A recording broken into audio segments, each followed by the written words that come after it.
Bonjour Mireille Dornano et bonne année. Bonjour, bonne année à vous tous et à vos familles. J'adresse tous mes vœux de santé et de joie pour 2016.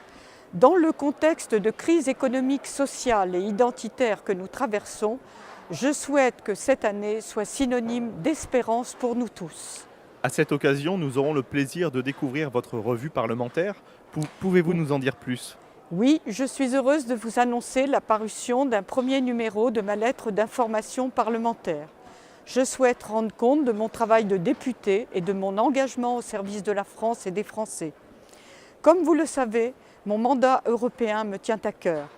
Cette revue sera bientôt disponible sur mon Facebook et mon site internet.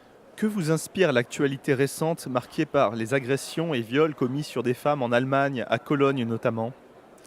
Ces actes inadmissibles ont été commis par des bandes d'individus, principalement d'origine nord-africaine, et ce, d'après les témoignages des victimes et de la presse elle-même. Les villes de Hambourg, Düsseldorf et Francfort n'ont pas été épargnées, avec des centaines de plaintes déposées. De son côté, afin de dissuader les potentiels agresseurs de passer à l'acte, le maire de Cologne a recommandé aux femmes de respecter une certaine distance dans la rue. Je pose la question, jusqu'où va-t-on descendre en termes de renoncement et d'aveuglement? Comment faut-il réagir face à ces événements qui se multiplient?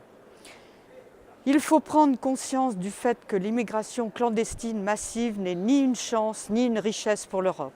Il faut rétablir d'urgence les contrôles aux frontières extérieures et intérieures si nécessaire. La Suède et le Danemark l'ont déjà fait, c'est maintenant à nous de réagir avant qu'il ne soit trop tard. Concernant les perturbateurs endocriniens, il se trouve que la Commission européenne a été condamnée pour son inaction. Pour quelles raisons? On sait que des substances comme le glyphosate, mais également le bisphénol A et les phtalates présents dans les plastiques ou encore les parabènes dans les cosmétiques ont une incidence sur les hormones et peuvent atteindre le système nerveux, la fertilité ou encore causer du diabète. Or, la Commission n'a pas rendu public des critères de réglementation relatifs aux perturbateurs endocriniens, pourtant obligatoire avant le 13 décembre 2013. Elle a donc été condamnée sans appel par son inaction. Des documents internes à la Commission tendent même à démontrer que ce retard faisait suite à une demande directe de la part de l'industrie chimique. La Commission européenne prévoit un plan d'action de l'Union contre le trafic d'animaux. Celui-ci est-il efficace? D'une part, il est suggéré de réviser la recommandation de 2007 relative aux règles sur le commerce d'animaux ou encore de renforcer des sanctions pénales contre le trafic en bande organisée. Toutefois, les délais d'application de nouveaux textes risquent de freiner l'action en la matière. D'autre part, on constate un manque d'intérêt mais aussi de connaissances et d'expertise des États sur le sujet. C'est un comble puisque l'Union européenne constitue une plateforme importante de trafic d'animaux. Bientôt, l'Organisation mondiale du commerce pourra se saisir de sujets qui ne la concernent pas?